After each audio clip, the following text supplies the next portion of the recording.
some of you have this problem. Stereo.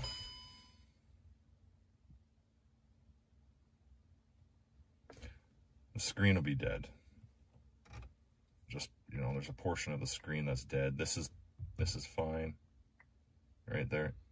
This whole part of the screen, for me, is toast. It doesn't work.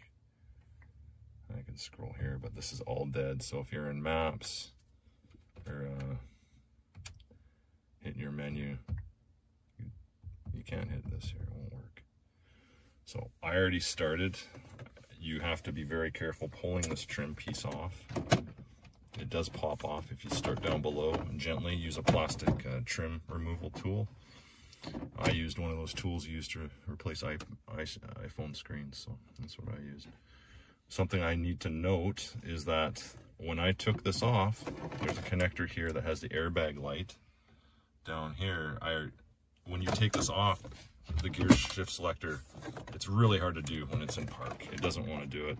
So I took this off and then started the car. Well, now I got an error code that's talking about an airbag. So I think it's because it didn't detect this light. So at the end of all this, I'm going to go in with my tool and clear the code. But for now, I'll put it in neutral. I got the parking brake on. Neutral. Shut the car off. At that point, you can pull this off. You may even want to disconnect the battery. It's probably a lot better than what I'm doing here. So I've already taken off 1, 2, 3 screws. Here's the last screw.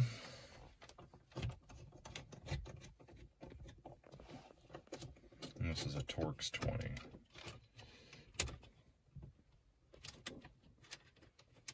It's just hanging in there. So it's a Torx 20. This comes out gently.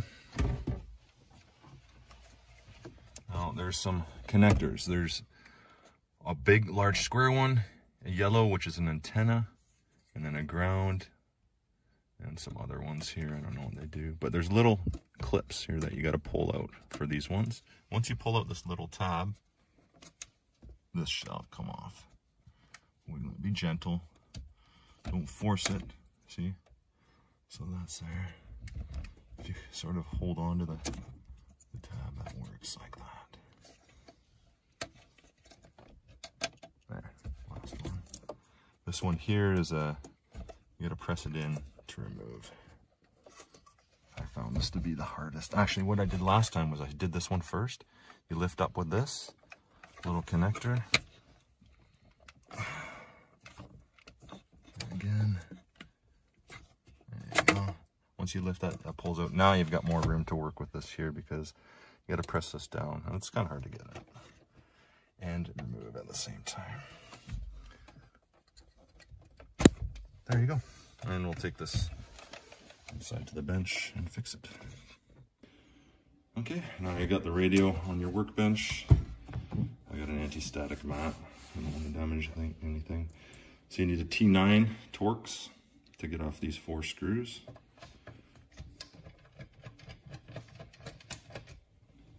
So 4 screws on the top. And there'll be a little warranty sticker you're going to have to remove from here. I just removed that earlier.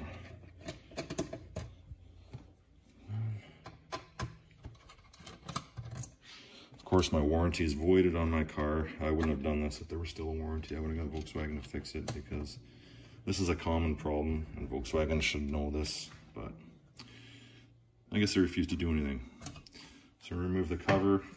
It's 4 screws. Now we got the CD player in here, and this just, the only thing that was holding it in was those 4 screws. So you can lift it out, gentle the ribbon cable. If you look, there's a ribbon cable down there, and it's got a twist in it to give it some bounce. So you have to kind of be careful. What I do is I untwist it a little bit. Now I've got some working room. Almost need 2 people in here. Down at the bottom of the ribbon cable, you'll see there's a little tiny plastic tab, and it sort of keeps it in place. It's sort of a hard thing to remove, but if you sort of pull it back, and you can go back and forth very gently, it'll actually pull out. So there's the key for that. Okay, So now we're left with this. We got to remove some screws to get the front faceplate off. There's 1, 2, 3, 4 on the next step. So this again is a T9. So I'll actually remove these 2 on the bottom.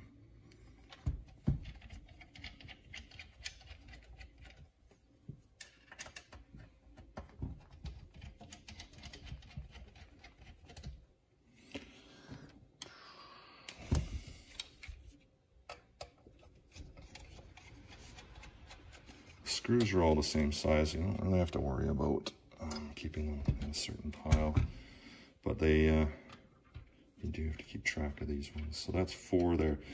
So now what's holding it in place is 3 tabs. There's a tab here, a tab on the other side, and a tab on the bottom. But if you just, and there's a connector. This is how it connects right there. There's a connector. If you gently take a bladed screwdriver, I'll do it from this direction, right in here, you just sort of stick it in there and you can start pushing it out, and you hear a little click and it's sort of released this side. That's how I do that. There you go. Now the connector's starting to pull away gently. Shouldn't be forceful. Just pull away. So this is the screen. This is what we'll be fixing next. So I put all this stuff aside, and these are our screws here. So now we got the faceplate of the head unit apart. It's on our bench. There's 9 screws. 1, 2, 3, 4, 5, 6, 7, 8, 9. T6.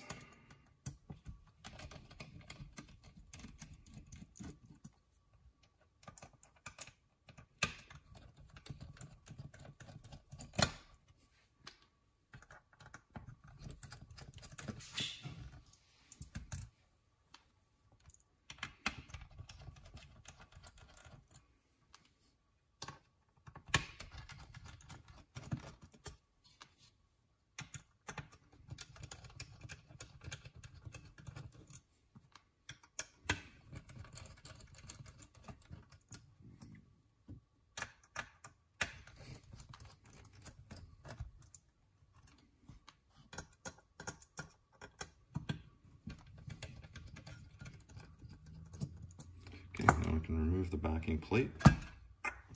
Pulls off just like that.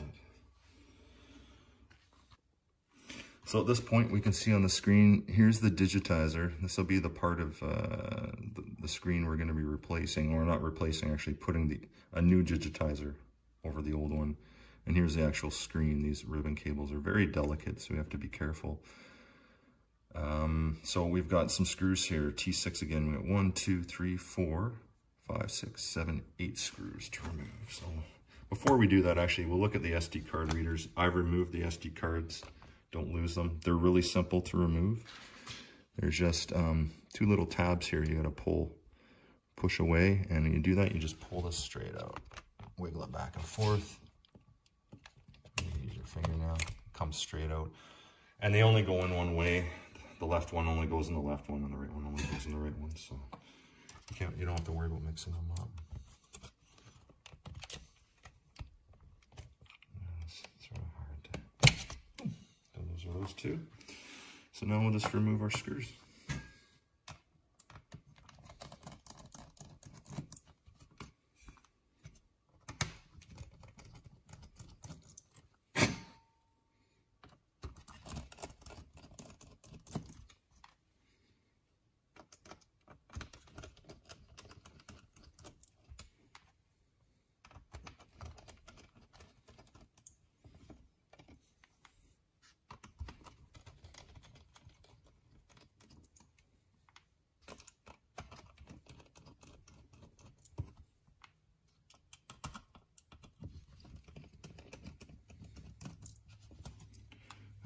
So now we're ready to move the control board or the motherboard off here. These just flip up. Let's use your fingernail. They're a plastic tool. Don't use metal because you'll break these ribbons. These ribbons have little keys on them. You have to be delicate, and when they go back in, you have to make sure they sort of go nose first. And when you put the lever down, you don't crush them, but we'll get to that after. So we're free now. And so you just sort of push from the screen from the bottom with your fingers to grab this board. You should just lift out. Oh, volume button. Gotta remove the volume button.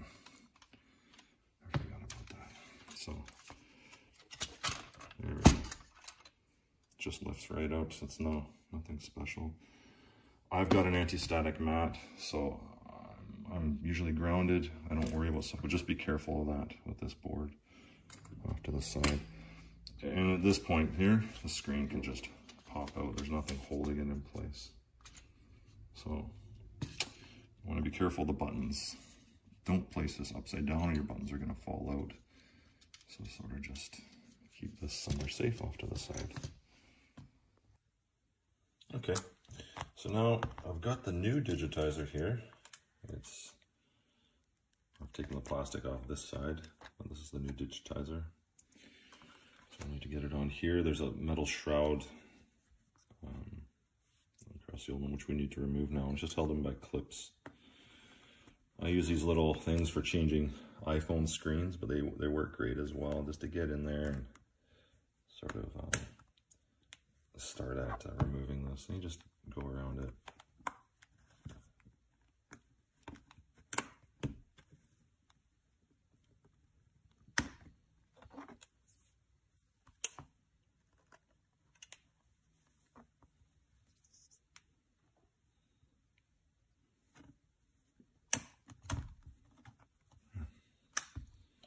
Pull off here. And there's the screen.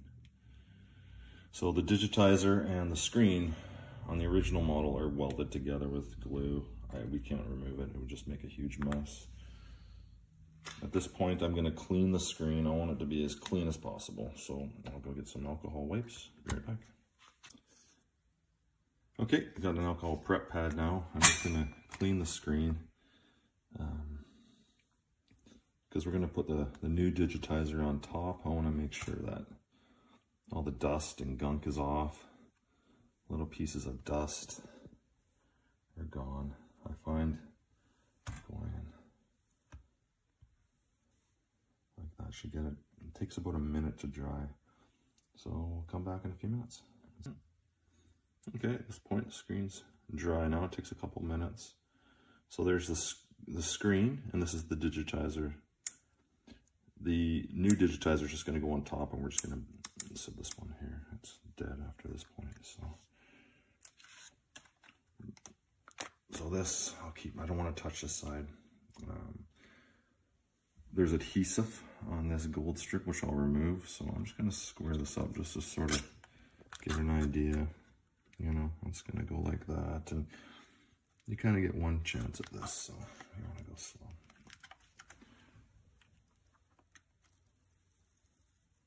Like I said before, like these screens cost about $15 or something, or these Digitizers. It's well worth it. A whole new head unit's a couple grand or something. So, all right, so here we go.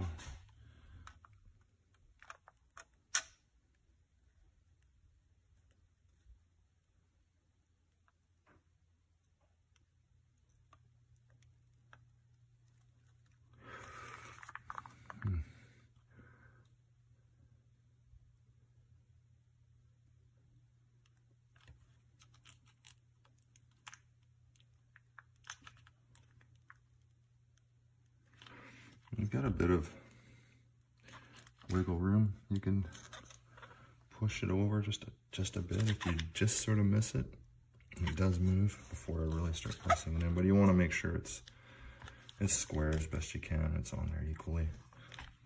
Once you start pushing on this, you'll see it sort of just get out in the bubbles.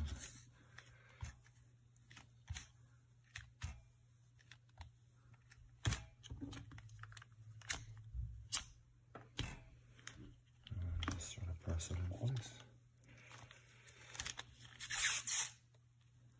Yeah, it looks good. Good.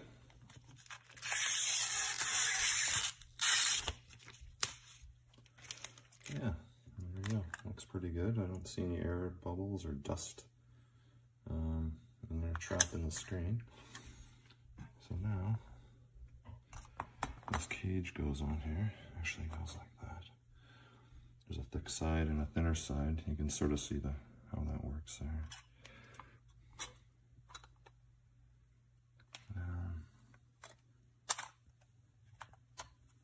I don't force anything here. Now, the new digitizers add some thickness to this. Doesn't really clip anymore. I don't want to force anything.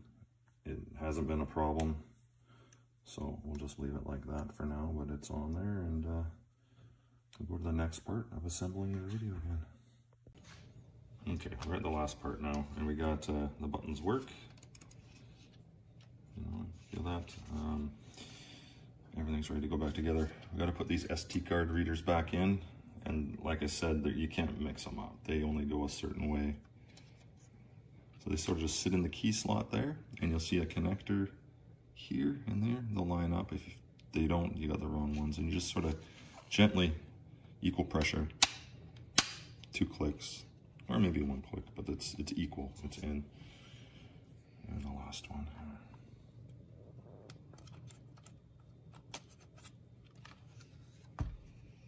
You want to do things equally. You don't want to be like this or canted. You just sort of there. So now we can put the backing plate on. We're all done. Our screws are in. Almost got this thing back together. So we got 9 screws left to put in here.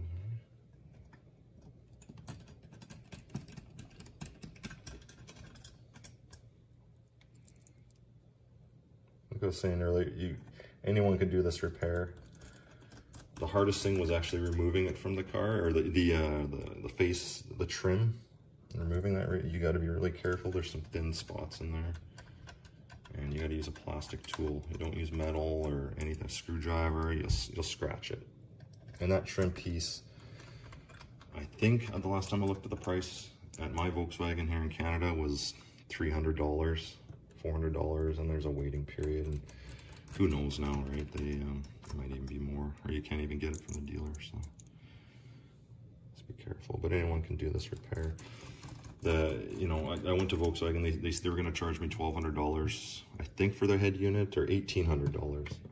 I don't even know if that included labor. That could have just been the parts.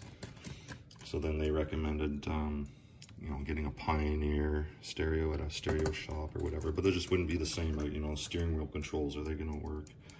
All sorts of things. So I'd rather return it to original equipment. I like it better that way, so there's no issues. Yeah, so those are all tight. There, our screen is back together. And this part is really easy now. I'll go to the next part. Okay, now we're going to put the faceplate back in. You sort of start at the bottom and you line up those connectors, and it sort of just goes together, and there's 2 clicks. There's 3 tabs, but this one will just sit in. These 2 will click, and once you hear the clicks, you know you're good. So just gently make sure these parts are inside, not underneath, they're inside, and everything should line up, and there's little keys and such to get in there. So yeah, I just got it. You can sort of see, okay, I'm lined up. I'm not going to commit to the forcing it in until I sort of line, okay, that looks good, nothing's messed up, because you don't want to break that connector. So I should go, while pushing in the bottom, I'm angling in the bottom, just sort of click, click, 2 clicks. So I'm in. Now, this is a T9, and I'll just hold it like this. There's one here.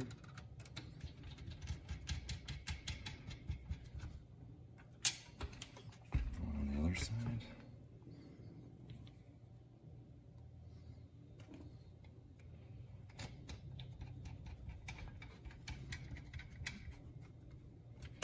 And 2 on the bottom.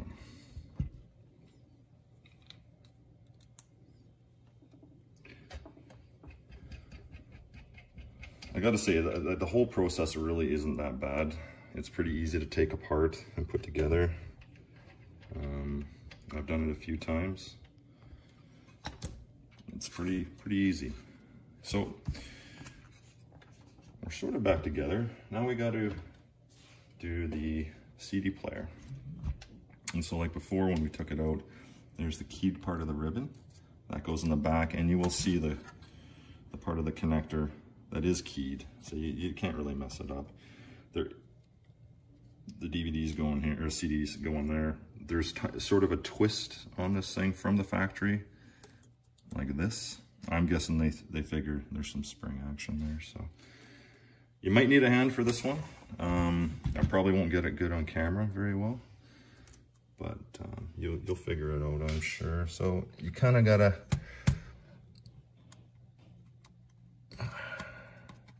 go on there. You hear a click, a little tiny click. It's in.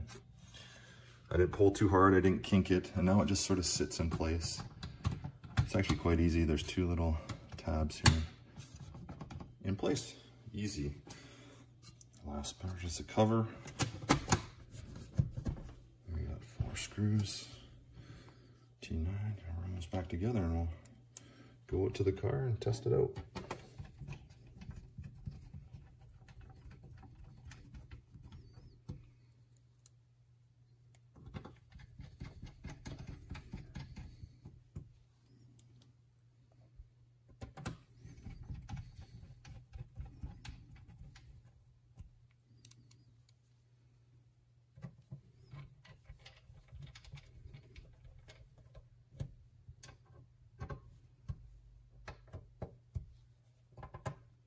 Done. There we go. See you out in the car. Okay, so we're gonna just the reverse. We finished with the yellow one, so I put the yellow connector on first. Click, easy. The square block is next. Sorry, I can't get this is easier, but yeah,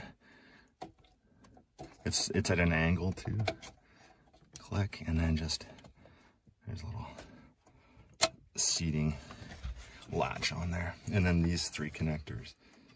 1, 2, 3, and then there's little locking tabs. So everything's locked in place. It's good. You'll find that when you put it back, you might hit some resistance. Just jiggle it around. There's 2 little keys on either side, one up top. And yeah, that's it for now. Okay, now we'll just take our T20 screwdriver. There's the 4 screws. And you just want to make sure nothing's sticking out. I go a few turns on each side. I don't tighten it all the way.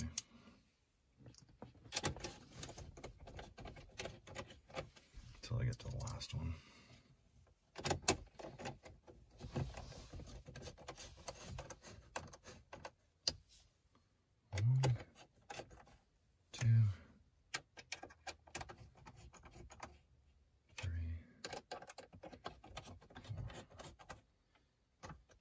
Some of you may not have your airbag indicator light, but I do on my car.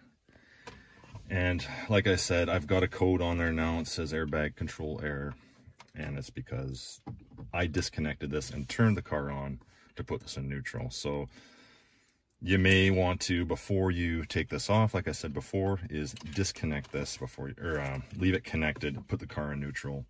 Disconnect the battery before you even start. It's just a lot easier. So now I've got to go into my scan tool and clear that code. So I'll put the start first. I'll actually just look at this. There's a bunch of tabs. They all sort of click in.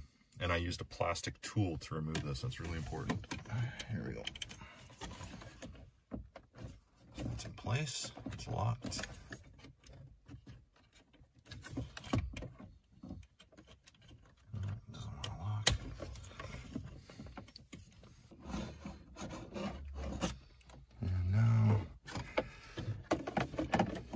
Line it all up. Don't force anything. I should just gently.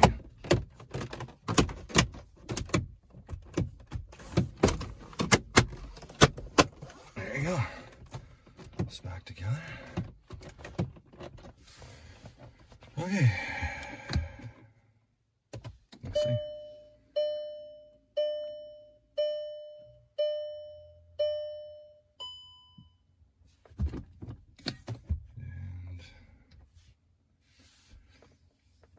good sign.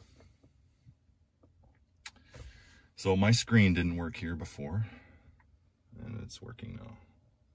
So yeah, it's working.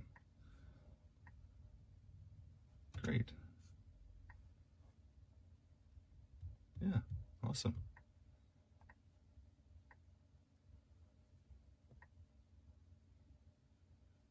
That's great. Okay, so that was it. We're done. Thanks very much for watching.